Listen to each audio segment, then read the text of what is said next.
Bonjour et bienvenue dans votre journal. À la une de l'actualité. Hier, au palais de la présidence de la République, le chef de l'État a défini aux 14 ministres gouverneurs des districts autonomes les grands axes de leur feuille de route pour un développement équilibré des régions. Il les a exhortés à se mettre au travail pour poursuivre la dynamique de développement du programme Côte d'Ivoire solidaire. Des actes de corruption ont été identifiés et répertoriés dans de nombreux services publics en Côte d'Ivoire. C'est le point fait hier par le ministre de la Promotion, de la bonne gouvernance, du renforcement des capacités et de la lutte contre la corruption. C'était à l'issue de l'opération Coup de poing qu'il a initiée. On en parle dans 10 minutes environ. Dans l'enquête sur l'assassinat du président d'Haïti, le Premier ministre limoge le procureur qui le menaçait d'inculpation. Le chef du parquet de Port-au-Prince avait assuré qu'il disposait de suffisamment d'éléments compromettants, notamment des appels téléphoniques entre le chef du gouvernement et l'un des principaux suspects. Et je vous le disais en titre, hier mardi, le président Alassane Ouattara a défini aux ministres gouverneurs des districts autonomes les grands axes de leur feuille de route pour la mise en œuvre du développement équilibré des régions. Des ministres gouverneurs au nombre de 14 sur tout le territoire ivoirien. Le chef de l'État leur a précisé que leurs missions de suivi, de coordination et de supervision doivent être au centre de leurs actions. On va écouter le chef de l'État dans ce reportage de Jérôme Kofi Abolin. Ils sont accueillis en tant que ministres-gouverneurs de districts autonomes ce mardi au palais présidentiel. Au nombre de 14, ils sont venus échanger avec le président de la République, Alassane Ouattara, en présence de quelques membres du gouvernement. C'est la première rencontre du genre qui, pour ces ministres-gouverneurs, est comme une opportunité de recevoir leur feuille de route s'agissant de la mission qui est la leur. Je puis affirmer sans risque de me tromper qu'avec vous, Excellence, Monsieur le Président de la République, les collectivités territoriales ivoiriennes sont en train d'écrire les meilleures pages de leur histoire. En effet, vous leur avez impulsé une dynamique nouvelle, en faisant d'elles des outils de base de la réalisation de votre ambition pour une Côte d'Ivoire développée de façon équilibrée et partagée. À votre appel, Excellence, Monsieur le Président de la République, ils ont tous répondu présents, tous prêts à écouter les orientations qu'il vous plaira de leur donner. Excellence, Monsieur le Président de la République, en ma qualité de ministre de l'Intérieur, je serai le plus attentif afin que, bien imprégné de vos instructions, j'en suive la mise en œuvre par tous avec plus d'efficacité. En prenant la parole au nom de ses camarades, le ministre-gouverneur du district autonome d'Abidjan, Robert Begré-Mambé, s'est montré rassurant quant à la détermination de chacun à œuvrer pour contribuer au développement de la Côte d'Ivoire, tel que voulu par le président de la République, Alassane Ouattara. Excellence, Monsieur le Président de la République, au nom de tous les ministres-gouverneurs, je vous prie d'accepter notre profonde reconnaissance pour cet honneur immense qui est fait à chacun de nous de pouvoir continuer de travailler à vos côtés et aux côtés de Monsieur le Premier ministre, Jérôme Patrick Achi, chef du gouvernement, qui assure notre tutelle et qui nous encourage en permanence. Nos responsabilités telles que nous les entrevoyons ne rentrent ni en conflit avec quelque structure que ce soit, ni en compétition avec les institutions de l'État, mais favorisent pour ceux qui savent comprendre la complémentarité et l'optimisation. La fonction de ministre-gouverneur est un condensé de l'action gouvernementale, un instrument relais des aspirations profondes des populations du point de vue des actions concrètes sur le terrain et le reflet affirmé du chef de l'État de mettre en œuvre de manière directe et ajustée sa vision du développement de la nation dans toutes ses composantes vectorielles. Le chef de l'État, en ce qui le concerne, a indiqué ne pas avoir de doute sur la qualité des personnalités choisies comme ministre-gouverneur de district autonome. Votre nomination en tant que ministre-gouverneur est la reconnaissance non seulement de votre compétence, mais de cette expérience. Et aussi, je sais pour beaucoup d'entre vous, votre connaissance des questions de développement local dans nos districts respectifs. Comme vous le savez, nous avons de grands projets d'infrastructure qui vont au-delà des régions. Et donc, il était tout à fait normal que nous ayons des personnalités d'expérience pour la coordination entre plusieurs régions. Madame et Messieurs les ministres-gouverneurs, les textes adoptés pour la création des districts autonomes, notamment les différents décrets d'application, précisent les missions et les modalités de fonctionnement du district autonome. Ces textes permettent d'éviter tout chevauchement dans les attributions des différents acteurs du développement local. Ainsi, je vous propose d'exercer vos missions et vos attributions dans le strict respect de celles dévolues aux autres collectivités territoriales et aux entités ou services déconcentrés. Les missions de suivi, de coordination, de supervision doivent être au centre de votre action dans vos districts respectifs. Le décret portant création de 12 districts autonomes, en plus des 2 autres d'Abidjan et de Yamoussoukro, a été pris le 29 juin 2021. Avec les ministres-gouverneurs à la tête de ces entités, le président de la République, Alassane Ouattara, aura chaque année au moins une réunion dite d'évaluation. La bonne gestion des deniers publics, voilà un autre élément que le chef de l'État a bien sûr à cœur. Pour ce faire, un nouveau schéma directeur est élaboré et vient d'être validé à Grand-Bassam. Un schéma directeur qui intègre un ensemble de réformes à mettre en œuvre dans le but d'améliorer la gestion des finances publiques sur la période 2021-2023. Le compte-rendu de Mahma Traoré.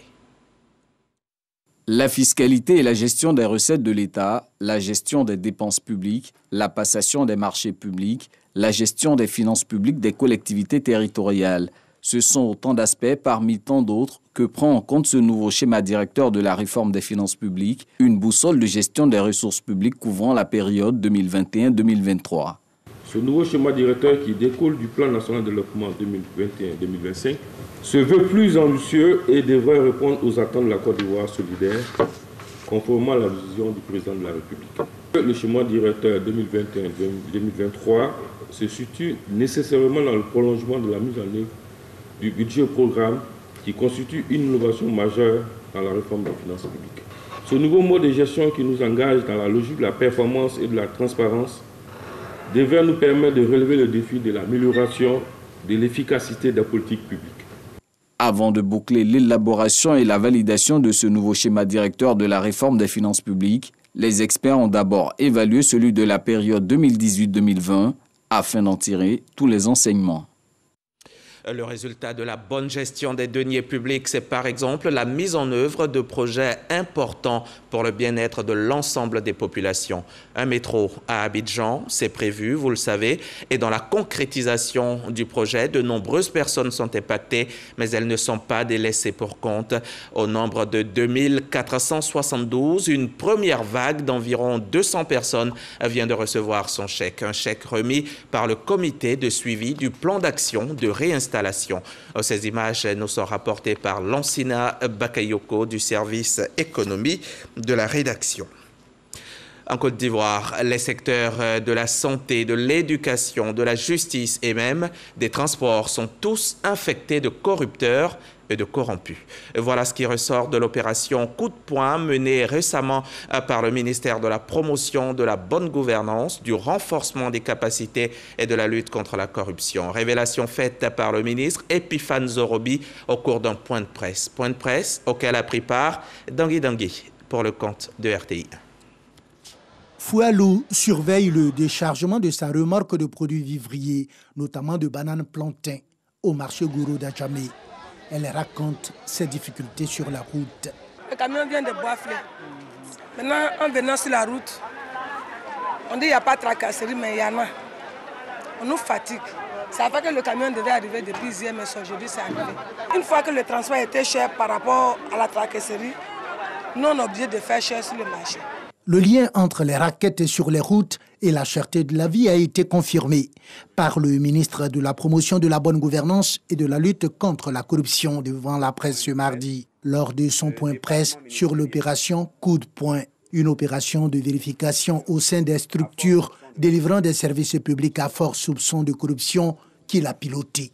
Qu'une collecte de données sur le terrain nous a permis d'avoir une idée des sommes payées par les commerçants.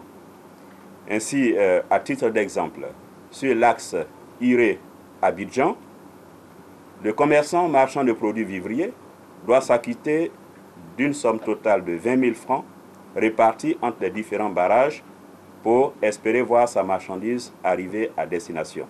Bien d'autres services publics, notamment la santé, le transport, la justice et l'éducation, sont également dans le collimateur de cette opération coup de poing. Il a été recueilli des preuves montrant des individus non agents de la SICTA, qui sont des facilitateurs, recevant des pots de vin des mains d'usagers afin d'assurer un passage avec succès lors du contrôle technique, quel que soit l'état du véhicule. Au niveau de la justice, il est également fait cas de paiement de pots de vin moyennant abandon de poursuite ou prononciation de peine beaucoup plus légère.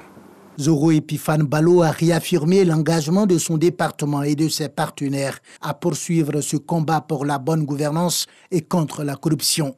Attention à la fraude, attention aux rackets, parce que l'État vous voit. Le dispositif à cette fin a été déployé en vue de renforcer la détection des actes de corruption. L'Afrique perd 148 milliards de dollars américains chaque année du fait de la corruption, selon la Banque africaine de développement. Un sondage de Afrobaromètre révèle que la perception des Ivoiriens en matière de corruption en Côte d'Ivoire ne s'améliore pas. Et pendant ce temps, le secteur de l'agriculture s'offre des chances de devenir plus compétitif. Cette semaine, le ministre Kobena Kwasi Adjoumani a lancé le projet de production intensive du maïs à Gogokro, sous-préfecture de Yamoussoukro. Les acteurs de la filière ont pour objectif de produire désormais entre 8 et 15 tonnes à l'hectare, contre seulement 2 actuellement. On en sait plus avec Kader Sogodogo de la station régionale RTI Bouaké. La production intensive de maïs en Côte d'Ivoire, bientôt une réalité. Le ministre d'État, ministre de l'Agriculture et du Développement rural, Kobena Kwasi Adjoumani, et les acteurs de la filière sont sur le terrain. Gogoko, nous sommes dans la sous-préfecture de Yamoussoukro. Ce site de 500 hectares sert de lancement de ce projet ambitieux qui consiste à produire plus sur une petite parcelle. Passer de 2 tonnes à l'hectare à environ 15 tonnes. Le président de la filière maïs y croit fermement. Nous voulons avoir une recherche de haute valeur ajoutée pour changer et corriger les impairs de nos prédécesseurs. Aujourd'hui, nous avons 7 millions de tonnes qui nous sont demandées par le continent asiatique. 1 500 000 tonnes pour la CEDEAO. Le marché intérieur, 1 500 000. Vous voyez, 10 millions de tonnes. Or, notre capacité de production, ce n'est qu'à 1 100 000 tonnes pour pratiquement 500 000 hectares. Et des rendements encore faibles, 2 tonnes et demie. Avec 7 millions de tonnes simplement, par rapport à l'importation, voilà 14 milliards de francs CFA que chaque 3 mois, l'interprofession maïs peut injecter dans les caisses de la Côte d'Ivoire. Pour réussir le pari de la croissance, des partenaires, il en faut. En la matière, Gomale Group, avec l'appui de banquiers et d'industriels, fait figure de bon office. Un pick-up, un camion de ramassage et une moto sont remis à Kobena Kwasi Adjoumani pour les mettre à la disposition de la filière maïs en vue d'équiper le site de Gogokro. Nous voulons effectivement vous donner la joie de vivre. La voiture qui arrive, je remets ça au ministre d'État, au ministre de l'Agriculture, pour remettre à M. Nzi pour qu'il fasse toute la Côte d'Ivoire et que le développement de maïs-culture soit une réalité. Remettre au goût du jour les acquis du passé pour permettre au monde agricole de jouir des fruits de la croissance, tout en offrant un mieux-être à toute cette jeunesse rurale. La vision du gouvernement s'affiche. Nous avons décidé de nous mettre au travail et nous sommes à la phase d'exécution donc de ce projet-là. Nous sommes venus ici sur des espaces aménagés en son temps par le président Félix Houphouët-Boigny, qui avait une vision dont l'objet consiste à se mettre véritablement au service de nos producteurs. Aujourd'hui, le président Alassane Ouattara veut réveiller tous ces projets parce que lui aussi, il s'inscrit dans la vision du président Houphouët-Boigny. Il ne veut pas laisser tomber le travail important que le président Houphouët a fait. Vous avez vu, on était dans le Solomon, un grand barrage qui a été fait par le président Houphouët-Boigny, mais qui a été abandonné. Le président, avec plus de 16 milliards, est en train de réveiller ce projet. Ici aussi, il nous a donné des instructions fermes pour que nous puissions véritablement travailler avec les uns les autres. Et Dieu merci, on a des partenaires privés qui sont prêts à nous accompagner. À titre de rappel, la Côte d'Ivoire produit 600 000 tonnes de maïs par an. Le projet de production intensive qui va s'installer dans tout le pays fera à coup sûr exploser les chiffres. Autre lieu, autre lancement de projet, je vous emmène dans la région de la Nawa. Sur place, on pense protection de l'environnement. La direction régionale des eaux et forêts de la Nawa a lancé récemment dans le département de Soubré un projet de reboisement dans la forêt classée du mont Kourabaï. Une opération qui s'inscrit dans le cadre de l'initiative nationale Un jour, 50 millions d'arbres. Jean-Marc Djadji, de retour de Soubré, nous proposera son reportage dans nos prochains journaux. Venons-en maintenant au Salon international des inventions d'Abidjan, un salon dénommé Abidjan Innova. Cette 4e édition se tiendra l'an prochain, en mars-avril, au Palais de la Culture et elle réunira plus d'une centaine d'inventeurs et d'innovateurs. La valorisation des inventions et innovations, une affaire d'État. Voilà le thème de l'édition 2022 qui a été lancée hier au district d'Abidjan en présence de Dangui Dangui, notre reporter. Commune du Plateau, Office ivoirien de la propriété intellectuelle, Nachata vient souvent voir ses inventions exposées dans ce bureau de la Fédération des inventeurs et innovateurs de Côte d'Ivoire. J'ai inventé des noms. Les noms veut dire en langue malinké la sauce graine. Voilà. Donc j'ai fait en sorte que la graine puisse voyager. On peut garder ce sachet pendant plus de 14 mois. Sans conservateur, sans produits chimiques. Juste à côté, Virginie, elle, a innové dans la fabrication de la pâte d'arachide. Alors j'ai inventé un procédé de production de pâte d'arachide parfumée aux épices et un autre, la pâte à tartiner à base de cajou. Je suis venu réconcilier les Ivoiriens avec la pâte d'arachide. La Côte d'Ivoire est devenue un pays d'invention et d'innovation, a annoncé le président de la Fédération des inventeurs et innovateurs de Côte d'Ivoire, qui souligne par ailleurs qu'il ne se passait plus de semaines que le pays n'enregistre de nouvelles inventions ou d'innovations. C'était ce lundi dans les locaux du district d'Abidjan à la célébration de la 22e journée africaine de la technologie et de la propriété intellectuelle, couplée avec le lancement officiel de la 4e édition du Salon international des innovations d'Abidjan, dénommé Abidjan Innova. À la première édition, pratiquement, nous n'avions pas de produits vendables, mais à la 3e édition, il y avait l'essentiel des produits étaient vendus. Les gens pouvaient acheter sur place pendant le salon des produits qui sont déjà donc sur le marché. Une chose est d'inventer, une autre est de valoriser cette invention. Chose pas toujours facile pour les acteurs de ce secteur. Le choix du thème de la 4e édition de Abidjan Innova en dit long, à savoir la valorisation des innovations et inventions, une affaire d'État. Nous avons demandé que la Côte d'Ivoire soit doté d'un ministère de l'invention et de l'innovation technologique. C'est très important, l'invention et l'innovation technologique, pour un pays qui veut avancer. Plus d'une centaine d'inventeurs et d'innovateurs sont attendus. L'événement bénéficie du soutien de l'Office ivoirien de la propriété intellectuelle et de l'ambassade de l'État d'Israël en Côte d'Ivoire. On part maintenant au front, mener la guerre contre ce virus insolent qui défie la planète entière.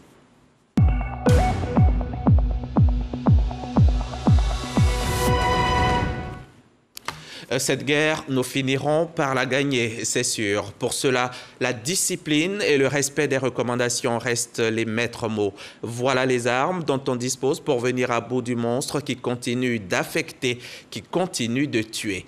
14 morts, rien que pour la seule journée d'hier. Un chiffre jamais atteint depuis mars 2020. 78 nouvelles contaminations, ce qui porte à 58 226 cas confirmés en Côte d'Ivoire pour 534 décès.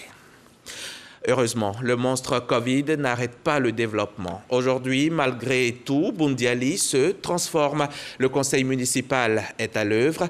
Bientôt donc sortiront de terre un lycée moderne, 2 collèges, un CHR et un hôtel de ville pour un coût total de 600 millions de francs CFA. Les travaux avancent bien et Madame le maire, Maria Toukone, a tenu à s'en assurer. Elle était hier sur le terrain et Ami Sissoko, notre correspondante dans la Bagoué, en était témoin. Faire de la capitale de la Bagoué, Boundiali, une ville coquette.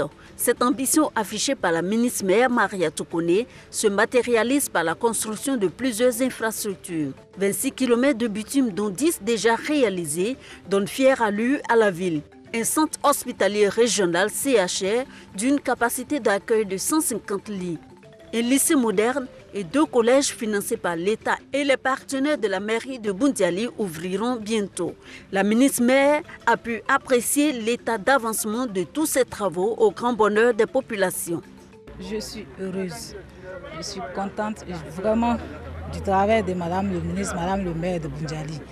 Avant, il y avait la double vacation et je pense qu'avec l'ouverture de ces écoles-là, nos enfants vont aller à tout moment à l'école. Les fonctionnaires, lorsqu'on les envoie dans des villes de l'intérieur, bien évidemment, leur première réaction, c'est la ville. Qu'est-ce qu'elle est, qu'est-ce qu'elle devient, comment est-ce qu'on peut se sentir à l'aise. Et Boundiali avait ce problème-là. Mais je vous assure qu'aujourd'hui, le fonctionnaire qui vient ici, véritablement, n'a plus envie de retourner à Abidjan. Au nombre des grands chantiers de Boundiali figure l'hôtel de ville, également visité par la première magistrate de la commune. Un projet financé par la municipalité à hauteur de 600 millions de francs CFA, réalisation et équipement. Boundiali, ville coquette, ville propre, ville coquette. Et pour être coquette, il faut que nous l'embellissions avec des infrastructures, des écoles, un hôtel de ville qui a fière allure, qui va vraiment donner un autre visage à Boundiali. Tout est en chantier et normalement, dans 12 mois maximum, on ne reconnaîtra pas Boundiali. La ville connaît aussi l'extension de son réseau électrique et celui d'adduction en eau potable avec la construction d'une nouvelle station de production d'eau d'une capacité de 6 000 m3 d'eau jour contre 2 800 actuellement. Des projets qui s'inscrivent dans le programme social du gouvernement.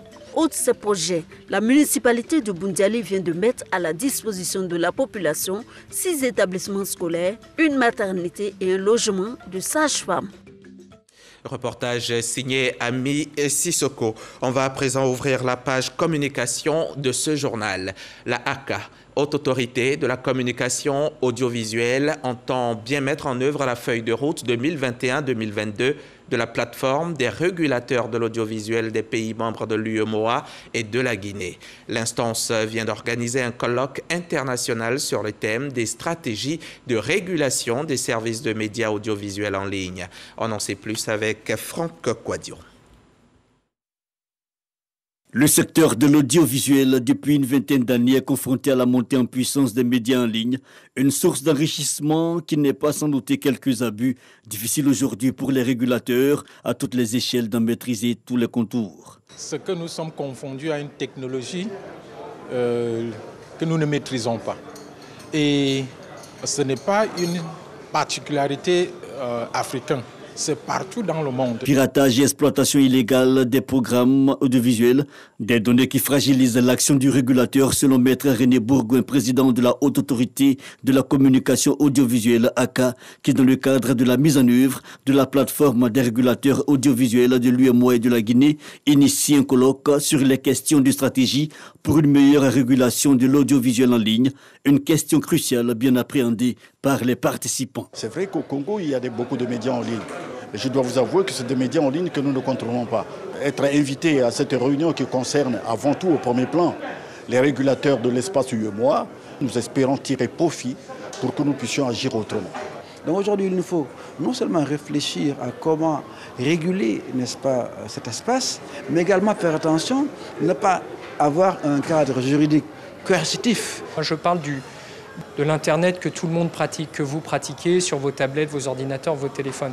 Il n'y a pas de personne qui soit à l'abri des autorités de régulation, il n'y a pas de personne qui soit à l'abri des ayants droit, et il n'y a aucun crime qui soit commis sur Internet qui pourrait rester impuni. Ça, c'est un message qui est fort et qui doit être relayé. Des journées de réflexion pour trouver des mesures consensuelles et une esquisse du cadre réglementaire. Nous pouvons adopter un texte sous forme de loi, donc législatif, ou sous forme de décret. En adoptant le texte sous forme de loi, nous poserons les grands principes directeurs de la régulation des médias en ligne, ce qui va obliger nos gouvernants à prendre aussi des décrets d'application de ces lois-là. Au nom du Premier ministre Patrick Achi, le ministre de la Communication et des Médias Amadou Coulibaly a exprimé l'attente des gouvernants. La société, nos sociétés nous regardent. Mais pour les régulateurs africains que vous êtes ici, donc essentiellement de l'Afrique de l'Ouest, c'est le continent qui vous regarde. Parce que l'un de vos défis majeurs est de savoir ce que peuvent nos États face aux GAFA. Lorsque certains contenus inappropriés continuent à être présents et que nous n'avons quasiment aucun pouvoir pour les faire retirer.